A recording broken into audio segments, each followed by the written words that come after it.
Carson Springer who has a personal story that... Well, I'm actually not going to get into that one. Oh, right you're now. not? Oh, no, okay. I'm not. That would take far too much time. Okay. Suffice it to say, it's very difficult to use your property for growing many forms of crops because of regulations that are already creeping in. Even if the property's been in your family since before the revolution. So that's all I'm going to say on that subject. Talk to somebody about it later if you want. However, I want to say thank you to him because of a brief article that showed up in the paper about Wyndham having questions. Glenn Greenwood, the Assistant Director of the Rockingham Planning Commission, showed up in our town of Danville about 4 weeks ago.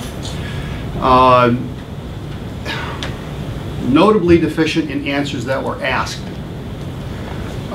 Questions about, okay, when you take wildlife assessments or wetlands assessments, who vets the process? Do you notify property owners? Does the town understand that you're going onto private property? And all these different things. You're asked about dollar number, just all of this stuff. I'm thankful to report that because of this gentleman's just putting a red flag up, that our town selectmen voted not only just take a buy on this, which they could have done, they voted not to sign it. Oh. Good. That's one town.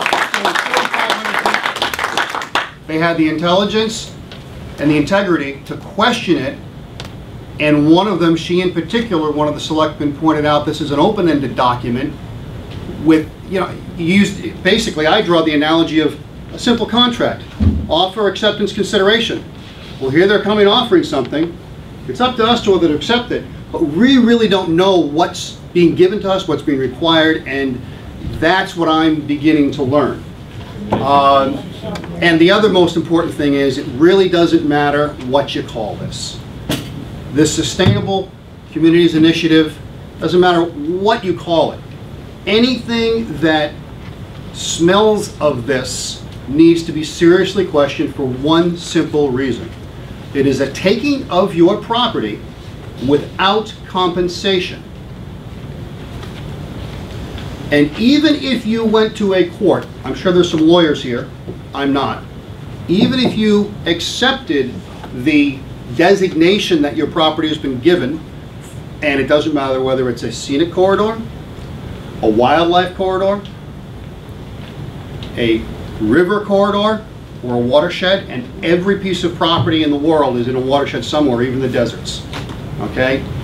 When properties are designated and then have special considerations, you will lose property rights.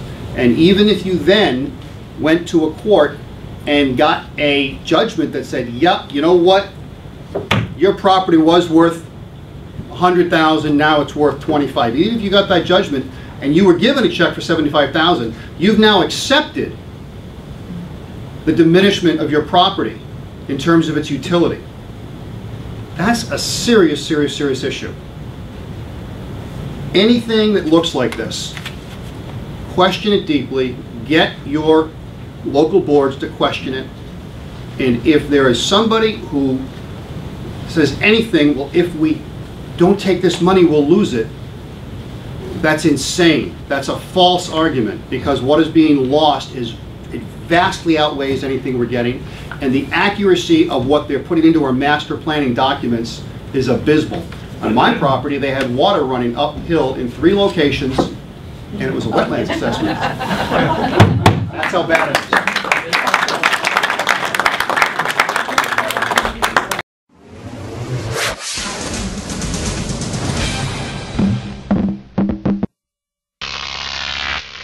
Crop TV.